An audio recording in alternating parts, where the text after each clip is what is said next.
ठीक है। और रेडी हो जाइए, और आपको मैं आज के क्लास में सिद्ध करने वाला हूँ थेल्स प्रमेय। थेल्स प्रमेय को सत्यापित करें। क्या क्वेश्चन हमारा होगा? हमारा क्वेश्चन आज का है हमारा क्वेश्चन आज का है क्या क्वेश्चन है? थेल्स प्रमेय को सत्यापित करें। थेल्स प्रमेय को सत्यापित करें। सत्यापित करें। थेल्स प्रमेय को सत्यापित करें, ये हमारा आज का क्वेश्चन है। और इसी क्वेश्चन को आज हम साबित करने वाले हैं। ठीक है। थेल्स प्रमेय को सत्यापित करें। अब हमारा थेल्स प्रमेय है। सभी लोग क्वेश्चन लिख लीजिए, कॉपी निकालिए और सभी लोग इसको लिखिए। क्या सभी लोग कॉपी और कलम लेकर बैठे हुए हैं? अच्छा, पेपर का आंसर कल मिला देंगे। ठीक है। ठीक है अमर कुमार, कल जो है उसका एनालिसिस कर देंगे। आज क्वेश्चन हमारे पास जो है, कुछ क्वेश्चन आया था पूरा नहीं आया था, तो आज ही हम आपको मिला देते क्वेश्चन का। ठीक है, कल हम मिला देंगे, आप टेंशन नहीं लीजिए। क्वेश्चन का क्या है? यहाँ पर क्वेश्चन आपको कह रहा है थेल्स प्रमेय को सत्यापित करें। देखो, आपको थेल्स प्रमेय को सत्यापित करने के लिए बोल सकता है, या तो बोल सकता है आधारभूत समानुपातिक प्रमेय। इसको एक नाम और है जिसको हम लोग जानते हैं आधारभूत समानुपातिक प्रमेय। बताओ, और किस नाम से जानते हैं इसको? आधारभूत समानुपातिक प्रमेय के नाम से भी इसको हम जानते हैं। ठीक है, थेल्स प्रमेय को सत्यापित करना है या आधारभूत समानुपातिक प्रमेय को भी सत्यापित करना है। अगर ये दोनों बात कहेगा तो दोनों बात को आप सत्यापित कर सकते हैं। ठीक है। तो सबसे पहले आपको क्या है, कलम कॉपी लेकर बैठे हुए हैं तो क्वेश्चन लिखिए, थेल्स प्रमेय को सत्यापित करें। ठीक है। इसके बाद आपको लिखना है, इसका अगर मान लीजिए कि सॉल्यूशन कर रहे हैं, है ना, इसको आप हल कर रहे हैं, तो सॉल्यूशन में आप लिखिएगा। इसके बाद लिखिएगा, सबसे पहले इसमें लिखा था साधारण प्रतिज्ञा। आपको हम बताए थे कि किसी भी थ्योरम को साबित करने के लिए सबसे पहले साधारण प्रतिज्ञा लिखाता है। क्या लिखाता है? साधारण प्रतिज्ञा। और साधारण प्रतिज्ञा में क्या लिखते हैं, जरा सुनो गौर से। साधारण प्रतिज्ञा में हम लोग उस बात को लिखते हैं जो बात प्रमेय बोलता है। एकदम आज की क्लास आपको गौर से सुनना होगा और धीरे धीरे लिखते भी रहना। जैसे हम बनाते चलेंगे उससे आपको लिखते भी चलना है। ठीक है, उसी प्रकार से आपको लिखते भी चलना है। आज का क्लास बहुत ध्यान से आपको समझना होगा। तो सबसे पहले क्वेश्चन आपको देगा थेल्स प्रमेय को सत्यापित करें, या तो मान लिया आज क्वेश्चन आ गया तो आप कॉपी में लिखिएगा सॉल्यूशन। उसके बाद लिखिएगा साधारण प्रतिज्ञा।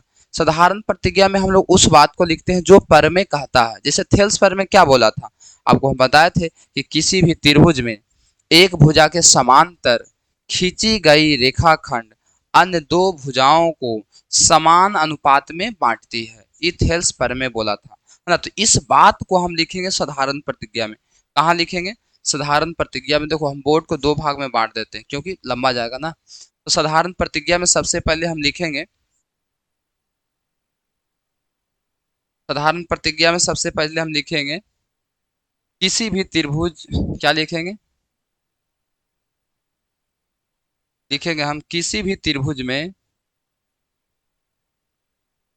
किसी भी त्रिभुज में, किसी भी त्रिभुज में एक भुजा के, किसी भी त्रिभुज में, किसी भी त्रिभुज में एक भुजा के समांतर, एक भुजा के समांतर, आप लोग लिखते चलिए, आप लोग लिखते चलिएगा।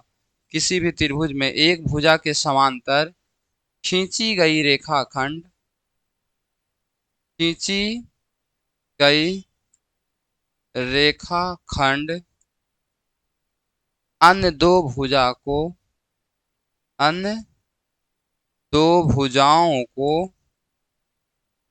अन्य दो भुजाओं को एक समान अनुपात में, एक समान अनुपात में बांटती है। एक समान अनुपात में बांटती है। ये हमारा थेल्स प्रमेय हुआ, है ना। इसको सबसे पहले आपको साधारण प्रतिज्ञा में नोट करना। कॉपी में आप लोग लिखिए इसको, थेल्स प्रमेय को सत्यापित करना सबसे पहले साधारण प्रतिज्ञा। इतना बार आपको हम बोलेंगे ना कि आपको सुनते सुनते याद हो जाएगा, है ना। आपको सुनते सुनते याद हो जाएगा। थेल्स प्रमेय को सत्यापित करिए। क्वेश्चन है 5 नंबर का क्वेश्चन है। कितने मार्क्स का क्वेश्चन है? तो सर जी हमारा 5 मार्क्स का क्वेश्चन है। कितने नंबर का है? 5 नंबर का ये प्रश्न हमसे पूछा जाता है। तो सबसे पहले साधारण प्रतिज्ञा। साधारण प्रतिज्ञा में क्या लिखाएगा? किसी भी त्रिभुज में एक भुजा के समांतर खींची गई रेखाखंड अन्य दो भुजाओं के समान अनुपात में बांटती है। यहाँ तक लिखा गया। क्या सभी लोग लिख लिए? बोलिए यस सर, यस सर। सभी लोग लिख लिए। इसके बाद साधारण प्रतिज्ञा के बाद लिखाता है दिया हुआ चित्र। चित्र बनता है, इसके बाद क्या बनता है? चित्र। तो आपको इधर में बगल में एक समकोण त्रिभुज बना लेना है। देखिए, सॉरी, समकोण त्रिभुज नहीं, कोई भी त्रिभुज बना लेना है। इधर आपको एक त्रिभुज बना लेना है। क्या बना लेना है? त्रिभुज। इधर आपको एक त्रिभुज बना लेना है। इसका नाम देना है ए, इसका नाम देना है बी और इसका नाम देना है सी। ठीक है। ये जो बात लिखी साधारण प्रतिज्ञा, साधारण प्रतिज्ञा के नीचे हम एक चित्र बनाएंगे, एक त्रिभुज बनाएंगे। नहीं, लिखते चलो रुमा कुमारी, लिखते चलो, लिखते चलो, ठीक है। लिखते चलो, हम बोलेंगे आपको लिखना है। जब हम भी लिखेंगे ना तो आप भी लिखिएगा, ठीक है। बाकी तो हम फिर समझाएंगे। सबसे पहले साधारण प्रतिज्ञा लिख देना है। साधारण प्रतिज्ञा में किसको लिखना है? तो साधारण प्रतिज्ञा में उस बात को लिखना है जो बात पर में कहा था, जो पर में थेल्स बोला है उसको लिख देना है। थेल्स बोला था किसी भी त्रिभुज में एक भुजा के समांतर खींची गई रेखाखंड अन्य दो भुजाओं के समान अनुपात में बांटती है। मेरे भाई, आपको कॉपी में इधर बगल में होगा जगह, कॉपी जिसे मारा, मेरा कॉपी पे जाइए यहाँ तक है, तो पे जाके इधर बगल में इसके नीचे एक चित्र बनाओ, ऐसा त्रिभुज। क्या बनाओ? त्रिभुज। और इसके सामने इधर आपको जगह तो बचल होगा, यहाँ पर लिखो दिया हुआ है। दिया हुआ है।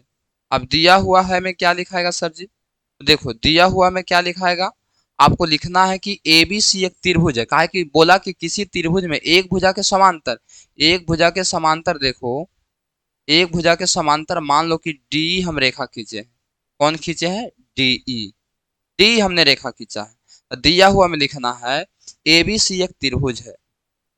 ए बी सी दिया हुआ में लिखो, तुम लोग भी लिखो। जैसे जैसे हम त्रिभुज में बनाएंगे, कोई भी चीज रेखा खींचेंगे, आप लोग को भी त्रिभुज में उसी प्रकार से खींचते चलना है और लिखते चलना है, ठीक है। दिया हुआ है ए बी सी एक त्रिभुज है। ए बी सी एक त्रिभुज है, ठीक है, जिसमें ज्यादा नहीं लिखना है। ए बी सी एक त्रिभुज है जिसमें बी सी समांतर डी है, बस इतना ही आपको लिखना है। दिया हुआ में लिखना है ए बी सी एक त्रिभुज है। ए बी सी एक त्रिभुज है जिसमें बी सी समांतर कौन है? डी है। बी सी समांतर डी है, इसको बाद लिख देना है। ये बात सबसे पहले साधारण प्रतिज्ञा, साधारण प्रतिज्ञा में उस बात को लिखना है जो प्रमेय कहता है। इतना बार बोलेंगे आपको याद हो जाएगा, बस खाली आप स्क्रीन चालू करके आप सामने बैठे रहिए, लिखते रहिए। साधारण प्रतिज्ञा हो गया। उसके बाद दिया हुआ है, चित्र चित्र बगल में रहेगा। ए बी सी एक त्रिभुज है जिसमें बी सी समांतर कौन है? डी है। हमारा ये हो गया, ये दिया हुआ है। दिया हुआ के बाद लिखना है आपको, क्या लिखना है कि सिद्ध करना है। क्या करना है आपको? सिद्ध करना है। यहाँ लिखना है दिया हुआ के बाद सिद्ध करना है। सिद्ध करना है, एकदम ध्यान से समझो। सिद्ध क्या करना है तो आपको हम बता देते हैं। सिद्ध करे वाला आपको परमे के सबसे नीचे वाला लाइन में मिलेगा। क्या, किस बात को हम लोग को साबित करना है, वो बात हमको कहाँ मिलेगा? तो बात हमको सिद्ध करे, जो परमे है उस परमे के सबसे नीचे वाला, अन्य भुजा को समान अनुपात में बांटती है ना। तो समान अनुपात में बांटती, ये हमको साबित करना है। तो समान अनुपात में बांटने का मतलब अनुपात बराबर, मतलब ए से डी तक ए डी बटा डी बी बराबर ए ई बटा ई सी। ठीक है, इस बात को हमको साबित करना है। हमको थेल्स प्रमेय में साबित क्या करना होता है, इस बात को आप ध्यान से सुनिए। थेल्स प्रमेय में हमको साबित करना होता है ए डी बटा डी बी बराबर ए ई बटा ई सी। बोलो क्या साबित करना होता है? ए डी बटा डी बी बराबर ए ई बटा ई सी। ए डी बटा डी बी बराबर ए ई बटा ई सी। ए डी बटा डी बराबर ए ई बटा ई सी। सिद्ध करना है, ठीक है। यहाँ तक आपको लिख देना है।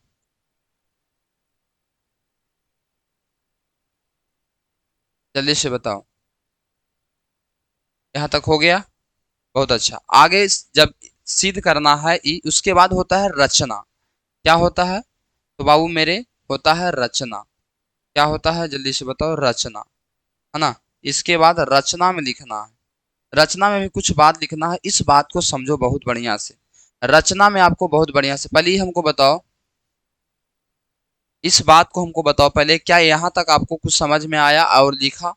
जल्दी से कमेंट काहे कि देखो बाबू, ये थोड़ा सा हार्ड होता है। प्रमेय को साबित करना और समझा देना और सब बच्चा समझ भी जाए, सब पढ़ भी जाए, बहुत मुश्किल होता है। इसीलिए हम चाहते हैं कि आप कमेंट में जल्दी बताते भी रहें कि आपको यहाँ तक क्लियर हुआ, यहाँ तक आप लिख लिए। ठीक है, यहाँ तक आप लिख लिए, निकट परवीन सर एक बार पढ़े थे कहीं। अच्छा चलो ठीक है, क्या इसको आप लिख लिए? चलिए, हम चाहते हैं कि एक बार फिर से हम तुमको बताएं, एक बार फिर से बताएं। क्वेश्चन क्या रहेगा? थेल्स प्रमेय को सत्यापित करें। क्वेश्चन है आपका थेल्स प्रमेय को सत्यापित करें। तो यहाँ पर सबसे पहले साधारण प्रतिज्ञा, किसी भी त्रिभुज में एक भुजा के समांतर खींची गई रेखाखंड अन्य दो भुजाओं को समान अनुपात में बांटती है। इस साधारण प्रतिज्ञा में लिखा जाएगा थेल्स प्रमेय में। उसके बाद आपको चित्र बगल में बना लेना है, इधर कॉपी के साइड में चित्र ए बी सी एक त्रिभुज बनाना है, बीसी के समांतर डी एक रेखा खींच देना है। ठीक है, उसके बाद लिखना है दिया हुआ। दिया हुआ में कुछ नहीं लिखना, ज्यादा नहीं लिखना है। यहाँ लिखना है ए बी सी एक त्रिभुज है जिसमें बीसी समांतर डी है। ये हमारा हो गया ए बी सी एक त्रिभुज जिसमें बीसी समांतर डी है। ये दिया हुआ में लिखा जाएगा। दिया हुआ के बाद आता है हमारा सिद्ध करना, हमको साबित क्या करना है, इस बात को फिर हम लोग लिखते हैं। तो हमको सिद्ध करना है थेल्स प्रमेय में ए डी बटा डी बी बराबर ए ई बटा ई सी।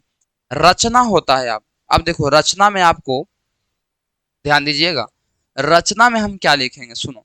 रचना में हम लिखेंगे साबित करने के लिए। क्या करने के लिए बताओ? साबित करने के लिए डी से डीएम लंब खींचेंगे। क्या खींचेंगे? क्या खींचेंगे? क्या दिखाई दे रहा है इस कलर का? चलो, हम लंब खींचेंगे। लंब खींचते हैं कैसे, ध्यान दीजिएगा। ये आपको डी से हम एकरा पर लंब खींचते हैं डीएम। ये लंब यहाँ पर 90 डिग्री बनता है। क्या बनता है? लंब। ठीक है, फिर इसके बाद हम लंब खींचते हैं ई से ईएन। ई से लंब खींचे केकरा पर? ईएन पर। समझो, आपको चित्र में आपके कॉपी में ऐसा फिगर बनाना, उसमें आपको ऐसा ही बनाना पड़ेगा। रचना में बात लिखाएगा, रचना में लिखेंगे, 2 बार नहीं 3 बार 4 बार बोलेंगे। साबित करने के लिए डी से डीएम लंब एसी पर और ई से ईएन लंब एडी पर खींचा। इतना बोल देगा? इतना याद हो गया? जल्दी से बताओ। रचना में लिखाएगा साबित करने के लिए डी से डीएम लंब एसी पर और ई से ईएन लंब एबी पर खींचा। इतना पहले लिख लो तुम, इतना पहले लिख लो। साबित करने के लिए, क्या करने के लिए? साबित करने के लिए, साबित करने के लिए, साबित करने के लिए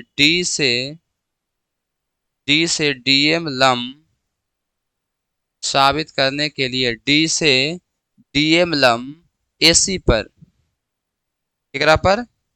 एसी पर, तथा तथा ई से ईएन लंब, तथा ई से ईएन लंब, तथा ई से ईएन लंब एबी पर खींचा। एबी पर खींचा। और तथा तथा आपको क्या करना है? डीसी को भी मिलाना है। किसको मिलाना है? आपको इसको डीसी और इसको बी को भी मिलाना है। ऐसे आपको चित्र कुछ इस प्रकार से बन जाएगा। आपका चित्र कुछ इस प्रकार से बन जाएगा। तथा डीसी और बी को मिला, तथा डीसी और तथा डीसी और बीई को, तथा डीसी और तथा डीसी और तथा डीसी और बीई को मिलाया।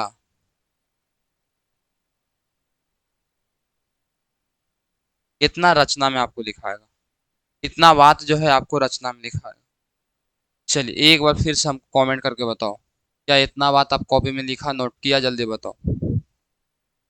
ऐप पर भी लाइव है, जो परचेज कर लिए हैं कोर्स ऐप पर भी एक बार चेक कर लीजिए। क्या लाइव में जाइएगा, लाइव वाला में आपका लाइव एक ऑप्शन होगा, लाइव वाला में जाके चेक कर लीजिए क्या लाइव वाला में ही आपको चल रहा है, वीडियो को नहीं चल रहा है। कहा कि आज दोनों पर लाइव कर रहे हैं। ठीक है।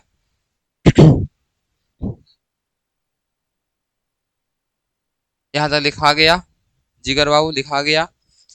देखो बहुत आराम आराम से समझना है, क्योंकि ये थ्योरम है, ज्यामिति है, बहुत सारे विद्यार्थी को समझ में नहीं आता। हम आपको कोशिश कर रहे हैं कि आराम आराम से समझाएं।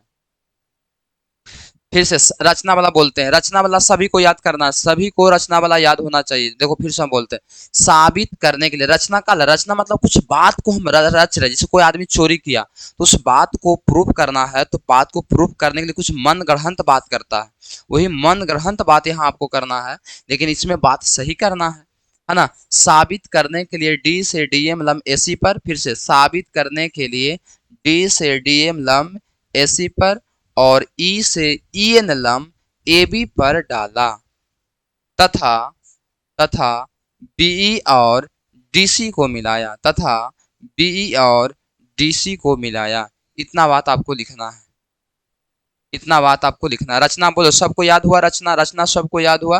फिर से साबित करने के लिए डी से डीएम लम एसी पर और ई से ईएन लम ए बी पर डाला, तथा डीसी और बी को मिलाया।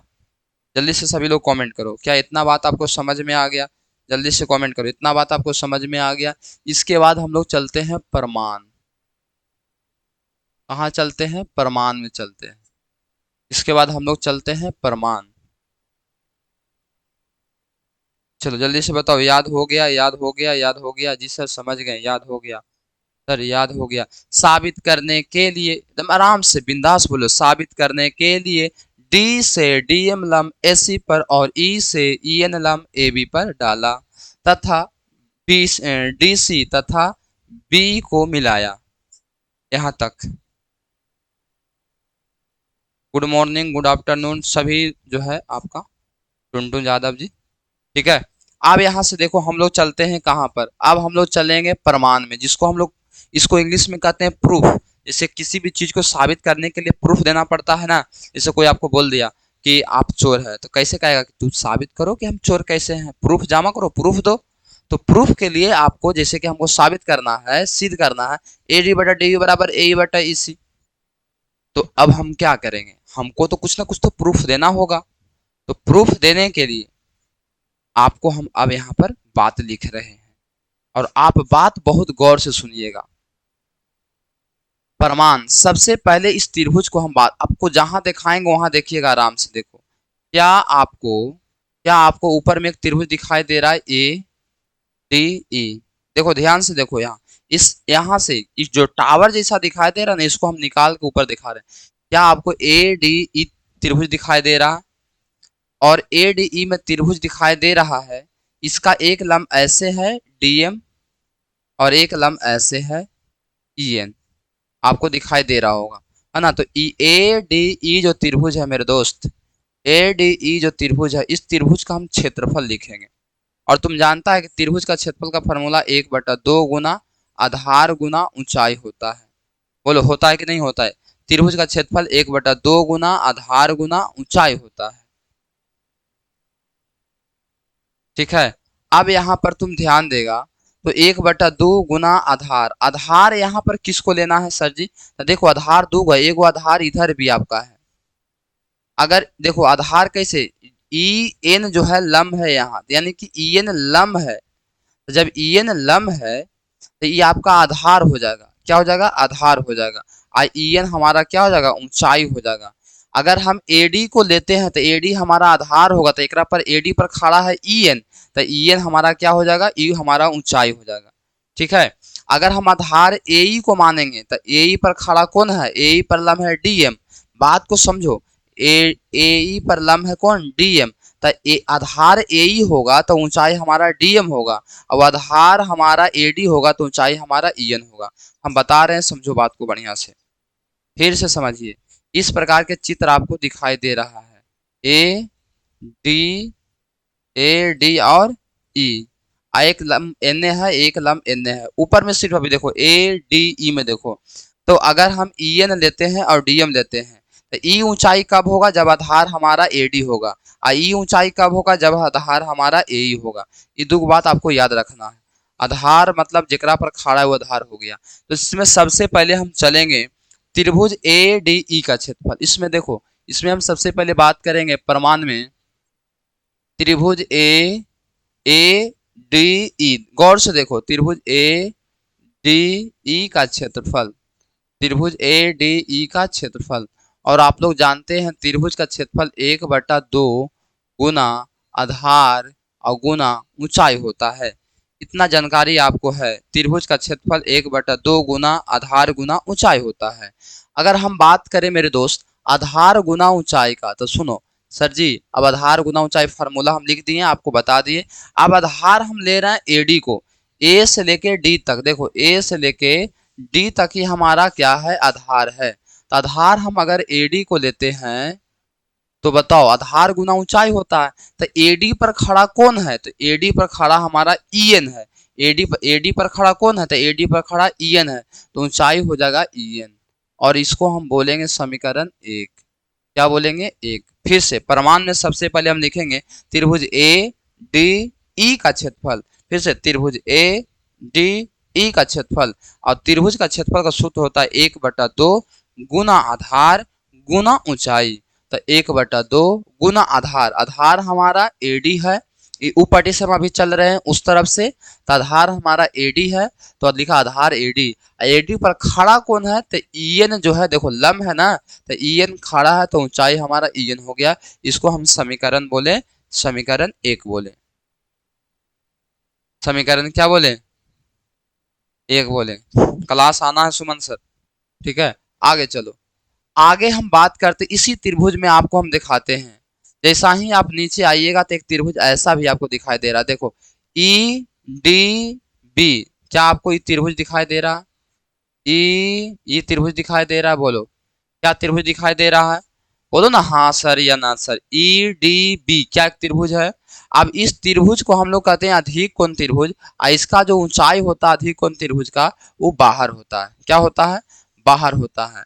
तो अब हम लिखेंगे इस त्रिभुज के बाद आएंगे नीचे, तो इस त्रिभुज का नाम लिखें त्रिभुज ई डी बी का क्षेत्रफल। अब लिखेंगे त्रिभुज, अब लिखेंगे त्रिभुज ई डी बी का क्षेत्रफल। और आपको मालूम है कि ई डी बी का क्षेत्रफल का फॉर्मूला भी जो आपको होगा, कोई भी त्रिभुज है उसका क्षेत्रफल का सूत्र 1/2 गुना आधार गुना ऊंचाई होता है। तो 1/2 लिखेंगे और गुना में आधार लिखेंगे। तो बताओ इसका आधार जो ऐसे हम त्रिभुज बनाया आपको, इसका आधार ई वाली है, ई आधार है, क्या है, ई वाला आधार है। तो आधार हो जाएगा डी से लेके बी तक, तो आधार हो गया डी बी, और गुना में इसका ऊंचाई, तो हम बोले इसका ऊंचाई जो है ये अधिक कोण त्रिभुज है, उसका ऊंचाई बाहर वाला होगा, ई से एन होगा, ई एन होगा, है ना, क्या होगा, ई एन होगा। और इसको हम बोलेंगे समीकरण 2। क्या बोलेंगे, इसको हम समीकरण 2 बोलेंगे, ठीक है। पहले हमने किया त्रिभुज ए डी ई का क्षेत्रफल 1/2 गुना आधार लिया एडी को, तो एक पर खड़ा कौन था, ई एन, ये हो गया समीकरण 1। अब इसके नीचे आया तो त्रिभुज मिल गया E D B, E D B या डी बी ई भी कहो कोई दिक्कत नहीं है। इसका क्षेत्रफल 1/2 गुना आधार, आधार हम लेते हैं इसको डी बी को, आधार किसको लेते हैं, डी बी को। तो हमारा ऊंचाई इसका जो होगा बाहर वाला होगा, कौन होगा, ई एन हो जाएगा। तो समीकरण इसको 2 बोलेंगे। अब इसके बाद आपको करना क्या है, समीकरण 1 में भाग देना है समीकरण 2 से। अब आपको समीकरण 1 में भाग देना है समीकरण 2 से, ठीक है। और 1/2, तो 1 में 2 से भाग देंगे, देखो समीकरण 1 है, समीकरण 1 है, 2 है, ये दोनों को जब हम भाग करेंगे तो ऊपर का ऊपरे रह जाएगा, नीचे का नीचे हो जाएगा। यानी यहाँ हो जाएगा आपको त्रिभुज ए डी ई, त्रिभुज ए डी ई का क्षेत्रफल अब बटा हो जाएगा त्रिभुज ई डी बी का क्षेत्रफल, बराबर इधर आपको क्या हो जाएगा, ऊपर में 1/2 है, आधार आपका एडी है, और गुना ई एन है, ठीक है। नीचे में दूसरा का समीकरण में 1/2 है, ये आपका डी बी है, और गुना में ई एन है, ठीक है। 1/2 से 1/2 कट गया, ई एन से आपका ई एन कट गया, तो बच गया क्या मेरे दोस्त, तो बच गया सर जी त्रिभुज ए डी ई का क्षेत्रफल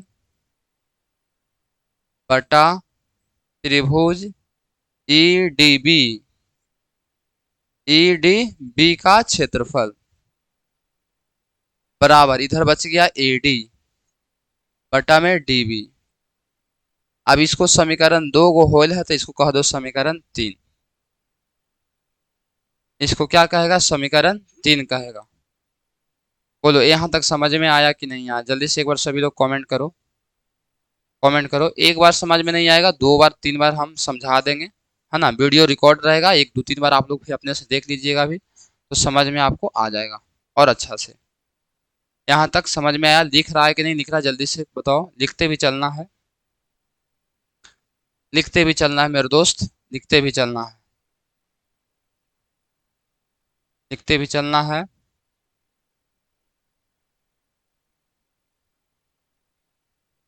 रुमा कुमारी कह रहे सर एक बार और, एक बार और कहाँ से? प्रमाण वाला समझाएं एक बार और। लिखते भी चलना है, लिखते भी चलना, ठीक है।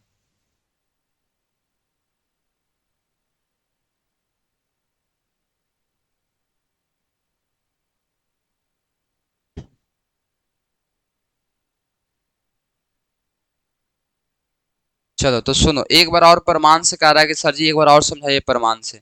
ये जो चित्र है, इस चित्र में सबसे पहले हम इधर थोड़ा सा रफ चित्र बना लेते हैं, समझो। ये रफ चित्र में जो है, मान लो ए है, ई डी है और ई है। ऊपर वाला खाली मुड़िया, जो मुड़ी दिखाई दे रहा है ना, इस त्रिभुज का बात कर रहे हैं। एक ऊंचाई एन से है, एक ऊंचाई एन से है। तो ये ऊंचाई का भी कोई काम नहीं है, सिर्फ ई ऊंचाई का, ठीक है। तो पहले ए डी ई का क्षेत्रफल लिखे, ए डी ई का क्षेत्रफल।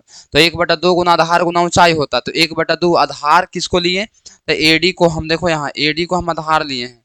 किसको आधार लिए? ए डी को। तो एक पर खड़ा कौन है? तो ई एन देखो, लंब है, लंब मतलब खड़ा। तो एक ऊंचाई हो गया ई एन, इसको समीकरण 1 कह दिए। फिर एक बाद ई जब हो गया तो इसके बाद नीचे घासा गया। नीचे कौन है? तो डी है, डी बी और ई। देखो ई एक त्रिभुज बन रहा है यहाँ पर। फिर इस त्रिभुज का हम बात किए हैं, इस त्रिभुज का हम बात किए हैं, इस त्रिभुज का बात किए। तो इस त्रिभुज का क्षेत्रफल लिखेंगे, 1/2 गुना आधार गुना ऊंचाई। तो इसका आधार कौन होगा? तो इसका आधार होगा डीबी। इसका आधार कौन होगा? तो इसका आधार होगा आपका डीबी। इसका आधार कौन होगा? डीबी होगा। तो 1/2 गुना आधार, आधार हो गया डीबी, और गुना ऊंचाई। तो इसका भी ऊंचाई ई एन होगा, कहा कि ई अधिक कौन त्रिभुज है, इसका ऊंचाई बाहर में होता है, तो इसका भी ऊंचाई कौन होगा? ई एन होगा। तो इसका भी ऊंचाई ले लिया ई एन। 1 में 2 से भाग कर दिया, 1 में 2 से भाग किया तो इधर बटा में हो गया, देखो इधर भी बटा में हो गया, देखो बाकी जो कटना था सो काट दिया, जो बचना था बच गया। अभी ए डी बटा डी बी हम निकाल दिए, ठीक है। ए डी बटा डी बी निकाल दिया, इसको बोलेंगे समीकरण 3। बोलो यहाँ तक। अब बताओ, अब बताओ कोई दिक्कत है तो बोलो। अब हम चलते हैं आगे। अब आगे देखो, इस त्रिभुज में हम एन से गुजर गए, एन से ऊपर से लेकर नीचे आ गए हैं। अब चलेंगे एन ए, क्योंकि हम लोग को साबित करना है ए डी बटा डी बी, ऊपर का बटन चल का बराबर है ए ई बटा ई सी का। ये बात को हम लोग को सिद्ध करना है। तो जो हम लोग साबित करेंगे, तो पहले ऊपर चला, ऊपर से आ गया नीचे ई पट्टी से। अब चलना है ऊ पट्टी से। कहाँ से चलना है? उस तरफ से। तो उस तरफ से चलेंगे हम। तो अब हम क्या लिखेंगे बताओ? अब हम लिखेंगे सर जी, अब हम लिखेंगे सर जी, अब हम लिखेंगे सर जी, क्या लिखेंगे? आप इधर से आओ तो त्रिभुज ए ए ई डी, ये देखो। अब देखो त्रिभुज, अब इधर से घूम रहे हैं। घूमने का तरीका त्रिभुज वही है, लेकिन अब पहले हम इधर से घूमे, अब घूमेंगे उधर से। किधर से घूमेंगे? इधर से घूमेंगे। तो ए ई डी, इसका हम क्षेत्रफल निकालेंगे। लिखेंगे त्रिभुज ए ई डी का क्षेत्रफल, इसका क्षेत्रफल त्रिभुज ए ई डी का क्षेत्रफल। अब बताओ त्रिभुज ए डी, कोई भी त्रिभुज, त्रिभुज का क्षेत्रफल तो वही होता है 1/2 गुना आधार गुना ऊंचाई यहाँ पर। तो 1/2 लेंगे और आधार, अभी हम इधर से घूम रहे हैं तो आधार हमारा होगा ए ई। आधार कौन होगा? बोलो ए ई हमारा आधार होगा। आधार कौन होगा हमारा? इधर से घूमे तो आधार हमारा ए ई होगा। 1/2 गुना आधार तो ए ई, और गुना ऊंचाई, तो ऊंचाई हमारा कौन? ये आधार है तो ये हमारा ऊंचा हो गया डीएम। एक पर खड़ा कौन है? ए पर खड़ा कौन है? डीएम। तो इधर से ऊंचाई हो गया डीएम, ए का ऊंचाई हो गया डीएम, ए का ऊंचाई हो गया डीएम, तो ऊंचाई हो गया डीएम। इसको बोलो समीकरण 4। इसको क्या बोलेगा? समीकरण 4। लिखते भी चलना है। क्या लिखे? त्रिभुज ए ई डी का क्षेत्रफल, क्या लिखे? त्रिभुज ए ई डी का क्षेत्रफल बराबर 1/2 गुना आधार। तो आधार अब इधर वाला को लेना है, तो आधार इसको लिए, तो एकरा पर खड़ा कौन है, एकरा पर खड़ा डीएम है, काहे कि डीएम लंब है, तो ऊंचाई हमारा डीएम हो गया। समीकरण 4। अब जब 23 हम आ गए, तो अब हम नीचे थोड़ा सा उतरेंगे। नीचे उतरेंगे तो ये देखो, यहाँ पर एक समकोण त्रिभुज, काहे कि ऐसे भी मिलाए थे ना, तो ई डी सी, क्या एक समकोण त्रिभुज दिखा, कोई भी त्रिभुज अधिकोण त्रिभुज है, समकोण त्रिभुज नहीं है। तो ई डी सी त्रिभुज दिखाई दे रहा है। अब इसका हम क्षेत्रफल निकालेंगे। ई डी सी का क्षेत्रफल, त्रिभुज ई डी सी का क्षेत्रफल, तुम लोग भी लिखो त्रिभुज ई डी सी का क्षेत्रफल, लिखो सभी लोग। ई डी सी का क्षेत्रफल और त्रिभुज का क्षेत्रफल 1/2 गुना आधार गुना ऊंचाई ही लगाना है। तो 1/2 अगुना आधार, तो आधार हमारा देखो कौन हो जाएगा, इसका आधार हम नीचे आएंगे अभी, ऊपर का तो ऊपर का त्रिभुज में था, अभी आधार हमारा हो जाएगा ई डी सी में आधार हम लेंगे इसी को, किसको आधार लेंगे, इसी को, इसी को। और गुना में ऊंचाई, तो ऊंचाई हमारा जो होगा, ऊंचाई होगा हमारा बाहर वाला, यानी डीएम हमारा इसका क्या होगा, डीएम हमारा ऊंचाई होगा, तो हमारा हो जाएगा डीएम। और इसको समीकरण बोलेंगे 5। क्या बोलेंगे इसको, समीकरण हम 5 बोलेंगे। बोलिए, समीकरण कितना बोलेंगे, समीकरण 5 बोलेंगे। देखो ज्यामिति है, कितना दिमाग के बात, इसमें आपको दिमाग लगेगा दोस्त, आपको समझना होगा, माइंड का लेवल बढ़ाना होगा। चलो, ई डी सी का क्षेत्रफल 1/2 गुना आधार, आधार हो जाएगा इसी, और गुना ऊंचाई, ऊंचाई हो जाएगा डीएम। ठीक है, कौन हो जाएगा हमारा, तो डीएम हो जाएगा। अब क्या करेंगे हम, 4 में हम क्या करेंगे सुनो, हम क्या करेंगे सुनो, 4 में हम भाग देंगे 5 से, समीकरण 4 में हम समीकरण 5 से क्या करेंगे, भाग देंगे। समीकरण 4 में 5 से क्या करेंगे, भाग देंगे। जैसा ही भाग देंगे तो इतना बटा इतना हो जाएगा, यानी कि त्रिभुज क्या हमारा हो जाएगा, देख लो।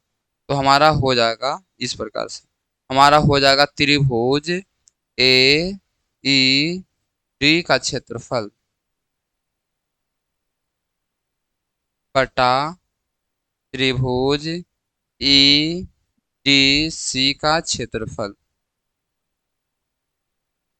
त्रिभुज ए ई डी जो ऊपर का है उसका क्षेत्रफल समीकरण 4 और समीकरण 5 नीचे आ गया, इधर आपको ऊपर रह जाएगा 4, 1/2 गुना ए ई अगुना डी एम, नीचे आ जाएगा तो 1/2 गुना ई सी गुना डी एम।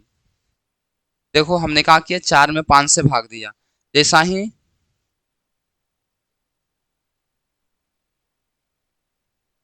हाँ 2-3 बार बना लेगा निशु कुमारी तो समझ में आ जाएगा। फिलहाल अभी तो समझना पड़ेगा ना, अभी तो आपको समझना पड़ेगा। यहाँ पर काटिएगा तो 1/2 से 1/2 कट जाएगा, और डीएम से डीएम कट जाएगा। बताओ यहाँ तक आपको समझ में आया कि नहीं। इसके बाद हम चलेंगे अगले पेज में, इसके बाद हम अगले पेज में चलेंगे। जल्दी बताओ यहाँ तक लिखा, यहाँ तक जल्दी से लिखो और मतलब कि बोलो कि हाँ सर समझ में आया कि नहीं आया। एक बार फिर से हम समझाते हैं। तो ए ई डी का क्षेत्रफल 1/2 गुना आधार, आधार ए ई को लेना है, तो ऊंचाई हमारा डीएम हो जाएगा। ठीक है, उसके बाद ई डी सी का क्षेत्रफल, ई डी सी का क्षेत्रफल तो 1/2 गुना आधार, आधार इसी को लेना है, तो इसका ऊंचाई हमारा भी क्या हो जाएगा, डीएम हो जाएगा, है ना। दोनों का ऊंचाई, ऊपर का अंचल का दोनों का ऊंचाई डीएम में ही लेना है तुमको। 4 में 5 से भाग देना है, तो ऊपर का 10 के 10, ऊपर के जो सेम से मिलेगा उसको काट देना है, बाकी जो बचेगा उसको हमको छोड़ देना है। चलिए, सभी को गुड इवनिंग, गुड इवनिंग है, और उतारते चलिए सभी लोग। बोलिए, किसी प्रकार की कोई दिक्कत यहाँ पर है। वीरू बाबू अभी तुम क्लास ज्वाइन किया है, ठीक है, तो अभी आपको कुछ समझना होगा, देखना होगा। अगले पेज में चले, आगे हम बढ़े, बताओ जल्दी, आगे हम बढ़े।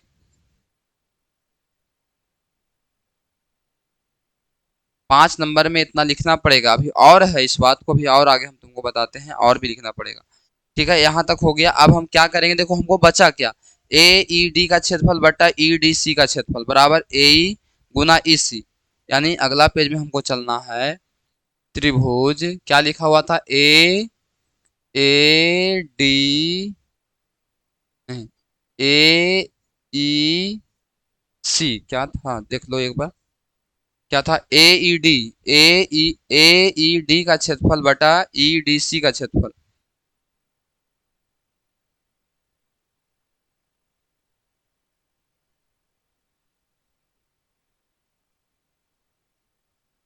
कहीं पर कुछ बैठल है का?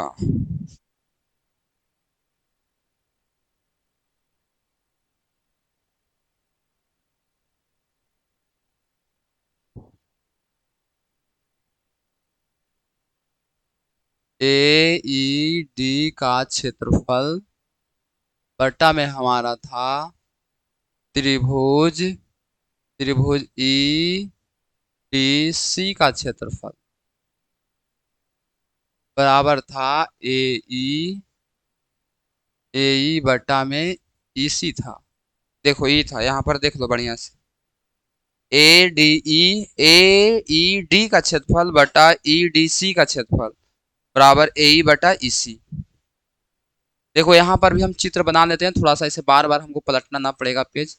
चित्रवा जो था वहां पर हम बना लेते हैं। यही हमारा चित्र था, डी और ई था, ये आपका ए था, ये आपका बी था, ये आपका सी था। आप ऐसे डीएम मिलाए थे, जैसे ये आपका डीएम है, ये आपका ईएन है, ठीक है ना। उसके बाद ऐसे मिलाए थे, ऐसे मिलाए थे।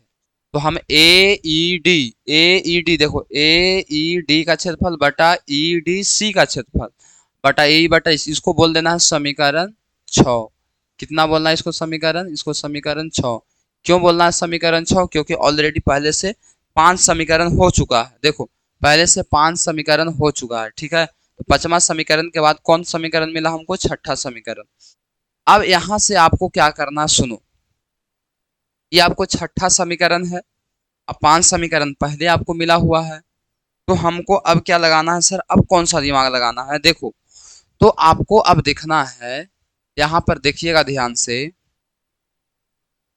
ध्यान से यहाँ पर देखिएगा। कहाँ पर समीकरण? आप देखिए कहाँ, समीकरण 3 को देखो। समीकरण 3 और समीकरण 6 को देखेगा तो इसमें जो है आपको आपको क्या मिलेगा जरा देख लो। आपको क्या मिलेगा यहाँ पर लिखना पड़ेगा। देखो समीकरण यहाँ पर लिखेंगे, क्या लिखेंगे हम? समीकरण समीकरण 3, समीकरण 3 और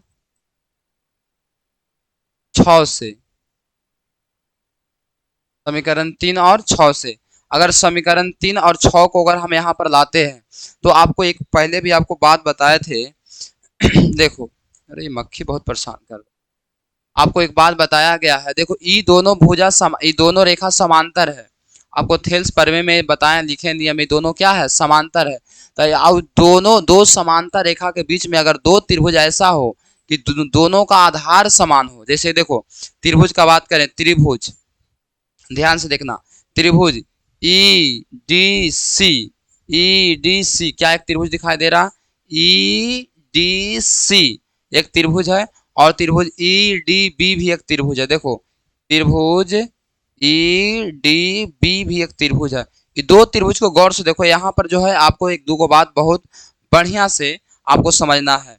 इसमें दो त्रिभुज है, एगो त्रिभुज है ई डी सी, ई वाली है, एगो त्रिभुज है ई डी बी, ई वाली है। ये दोनों त्रिभुज जो है देखो ऐसे है, ऐसे है, ऐसे है, और एक ऐसे है। यहाँ पर दोनों त्रिभुज का आधार एक ही है, यानी कि हम क्या कह सकते हैं कि ई डी सी और ई डी बी दोनों ईडी से होकर जाता है, दोनों ईडी से होकर जाता है। अब बताओ, इसमें एक नियम है ज्यामिति का, अगर दो त्रिभुज का आधार समान हो और दोनों समांतर रेखा के बीच में होता है तो दोनों त्रिभुज का क्षेत्रफल बराबर होता है। हम यहाँ पर एक बात पहले लिख देते हैं, यहाँ पर इस बात को लिख देते हैं। त्रिभुज, हम बात आपको लिख देते हैं, त्रिभुज ई डी सी तथा तथा त्रिभुज ई डी बी का आधार समान है, समान है, तथा तथा दोनों दोनों समांतर रेखा के बीच है, दोनों समांतर रेखा के बीच है। तो ऐसा कहता है कि यदि दो त्रिभुज का आधार एक ही हो, यदि दो त्रिभुज का आधार एक ही हो, यदि दो त्रिभुज का आधार एक ही हो, जैसे मान लो ऐसे एक त्रिभुज है और एक और त्रिभुज बना लिया ऐसे, ये मान लो कि ए है, ये बी है और सी है, ये बी है और डी है। बताओ ये त्रिभुज ए बी सी है और ये त्रिभुज बी डी सी है, दोनों का आधार बी सी है कि नहीं है? तो इस कंडीशन में कहता है कि यदि दो त्रिभुज का आधार एक ही हो और दोनों जो है समांतर रेखा के बीच में हो, और दोनों समांतर रेखा के बीच हो, है ना, या यहाँ पर है, तो दोनों त्रिभुज का क्षेत्रफल बराबर होता है।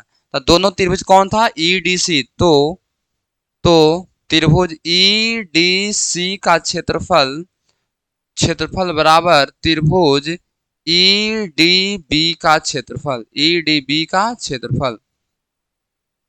ये बात को आपको लिखना है, इस बात को आपको लिखना है, इस बात को आपको लिखना है। ठीक है, क्या लिखना है इसके बाद? समीकरण 6 के बाद त्रिभुज ई डी सी तथा ई डी बी का आधार समान है तथा दोनों समांतर रेखा के बीच है, इसलिए दोनों त्रिभुज का क्षेत्रफल क्या होगा? बराबर होगा।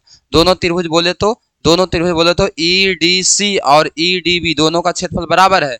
अब समीकरण 3 में देखो ए डी ई है ऊपर में, तो चाहे ए डी ई बोलो या तो ए ई डी बोलो, फिर से क्या बोल रहे हैं सुनो ध्यान से, चाहे ए डी ई त्रिभुज का नाम लो या तो ए ई डी का नाम लो, दोनों एक ही त्रिभुज है। जैसे में आपको हम बोले कि अगर त्रिभुज ए बी सी का बात करते हैं, ई ए है, ई बी है, सी है, क्या त्रिभुज ए बी सी का क्षेत्रफल जो है, क्या त्रिभुज ए बी सी का क्षेत्रफल, क्या त्रिभुज ए सी बी के क्षेत्रफल के बराबर होगा? तो बोलेगा कि हाँ सर, नंबर लेवे से का क्षेत्रफल बढ़ जाएगा। जैसे मान लीजिए रूम की लंबाई मतलब क्षेत्रफल 50 है, तो चाहे एन से हम नापेंगे या तो हम एन से नापेंगे, क्षेत्रफल सेम होगा। त्रिभुज का नाम एबीसी है, तो चाहे आप एन से नाम लीजिए, तैयो क्षेत्रफल अगर मान ले 30 है, इधर से भी नापिएगा नाम लीजिएगा, तैयो इसका क्षेत्रफल 30 होगा। तो समीकरण 3 और 6 में देखो, समीकरण 3 में जो 6 में जो है ए ई डी है और समीकरण 3 में ए डी ई है, तो ऊपर का दोनों बराबर हो जाएगा 3 में, और तो निचल का भी दोनों क्या है? बराबर है। इसलिए समीकरण 3 और 6 से, समीकरण 3 और 6 से, समीकरण 3 और 6 से क्या हो जाएगा? ए डी बटा डी बी बराबर हो जाएगा ए ई बटा ई सी। काहे जरा सुन लो, काहे कि समीकरण 3 में जो इस तरफ है और समीकरण 6 में जो इस तरफ है, दोनों समीकरण 3 और समीकरण 6 का एलएचएस बराबर है। इसलिए समीकरण 3 इसलिए समीकरण 3 का आरएचएस और समीकरण 6 का भी आरएचएस दोनों आपस में क्या होगा? बराबर हो जाएगा। इसलिए आपको क्या हो गया? प्रूफ हो गया। थेल्स पर में इतना में प्रूफ होगा बाबू, थेल्स पर में इतना में प्रूफ होगा। आसान बात नहीं है, सुन लो, आसान बात नहीं है सबके लिए, आपको इसमें बहुत ज़्यादा मेहनत करना होगा, मतलब 2-3 बार बनाना होगा, ज़्यादा भारी तो ऐसे नहीं कर सकते इसको।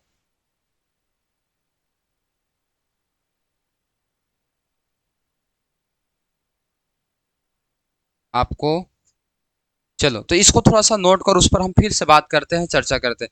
हम ज़्यादा नहीं सिखाएंगे आपको, एक ही चीज़ सिखाएंगे, ठीक है? एक ही चीज़ आपको हम सिखाएंगे, लेकिन बहुत बढ़िया से सिखाएंगे। एक ही पर में आपको आज हम बताएंगे, लेकिन बहुत बढ़िया से हम आपको बताएंगे। इसके बाद फिर आपको होमवर्क देंगे कि इसको 3 बार बनाइए, 4 बार आप बनाइए। जब 3 से 4 बार आप बना लीजिएगा ना घर पर, तो फिर आपको कोई दिक्कत नहीं होगा, आप भी समझ जाइएगा बहुत आराम से, बहुत आराम से समझ जाइएगा। इसको नोट कीजिए। क्या आप लोग नोट कर रहे हैं कि नहीं कर रहे, बताओ?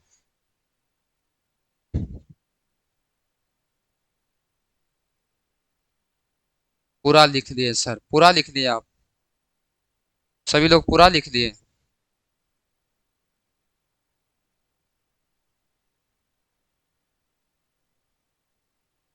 चलो तो क्या एक बार फिर से शुरू से समझाया जाए, लिखा जाएगा? सभी लोग तो कमेंट कीजिए। जिनको अभी ना लिखाया बोलिएगा कि सर रुकिए, तो हम रुकेंगे।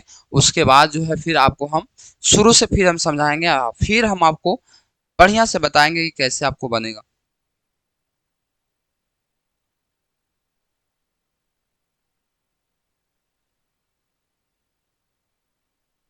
एक बार सभी लोग वीडियो को लाइक भी कर दीजिएगा, क्योंकि आज का सेशन बहुत हार्ड सेशन चल रहा है और विद्यार्थी जी बहुत कम टिक पा रहे हैं, ठीक है?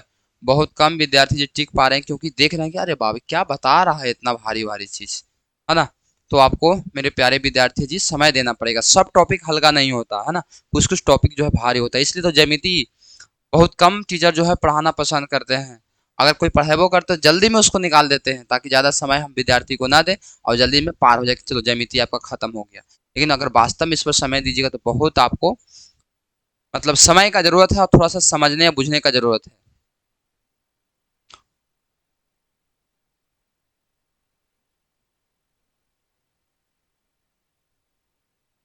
बताओ क्या आगे हम चल सकते हैं? आगे जल्दी से कमेंट कीजिएगा, आगे हम बढ़े। एक बार फिर से हम समझा रहे हैं, ठीक है? क्या सभी को बताइए जल्दी से कि यस सर समझाइए। अगर समझाने के लिए सब कह रहा है तो एक बार खाली बाय लिख के भेजो कि हाँ सर समझाइए। बाय खाली लिखेगा तो हम समझ जाएंगे कि एक बार फिर से समझाने के लिए बोल रहा है। नहीं समझाना है तो एन लिखो, है ना? लेकिन हम तो समझते हैं कि सब तो बाय ही लिखेगा, सब तो बाय ही लिखेगा कि ना सर सबको लिखना है, सबको फिर से समझना है, सबको फिर से समझना है। खाली बाय लिखो, फिर से समझना है, बस फिर से समझना है सभी को। बहुत बढ़िया, हमें भी अच्छा लगा। पहले एक बार फिर से मैं आपको बता देता हूँ, यहाँ पर समझ लो। आपको बता देता हूँ थेल्स परमे में चित्र कैसे बनाना है। सुनो, थेल्स परमे में आपको चित्र बनाना है ऐसे, रचना के साथ सभी लोग जो ऐसे, ये आपको ए बी सी मान लेना है। बोलो आपको, देखो बताना है क्लियर है कि नहीं। ये आपका डी ई हो जाएगा, ठीक है? ये लंब खींचेंगे तो यहाँ डी एम हो जाएगा। तो ये लंब, ये ऊंचाई का काम करेगा, किसके लिए ऊंचाई का काम करेगा एक बार फिर से बता रहे हैं। ये ऊंचाई का काम करेगा, किसके लिए ऊंचाई का काम करेगा सर जी? तो ए ई के लिए, ए ई के लिए। ये आधार अगर इसको हम मानेंगे ना तो ई इसका ऊंचाई हो जाएगा, और आधार अगर हम इसको मानेंगे, इसको हम आधार मानेंगे तो ई एन ऊंचाई हो जाएगा। इस बात को आपको याद रखिएगा। अगर फिर ऐसे मिलाए थे, ऐसे मिलाए थे। अगर इसका हम बात करेंगे, ई डी बी का बात करेंगे, अगर इस त्रिभुज का क्षेत्रफल निकालना है तो ऊंचाई बाहर वाला ई एन होगा, और इस त्रिभुज का निकालेंगे तो ऊंचाई डीएन होगा। आप इसको गौर से समझिए, ठीक है? आप इसको थेल्स परमे को गौर से समझिए, फिर से जीरो से बता रहे हैं। अभी कुछ नहीं लिखना है, सभी लोग कमेंट बंद कर दीजिए और आपको हम समझाते हैं। थेल्स परमे को सत्यापित करें, ये आपका क्वेश्चन है। क्या है? थेल्स परमे को सत्यापित करें, ये आपका क्या है? क्वेश्चन है, ठीक है? इसको सत्यापित करना है तो कैसे सत्यापित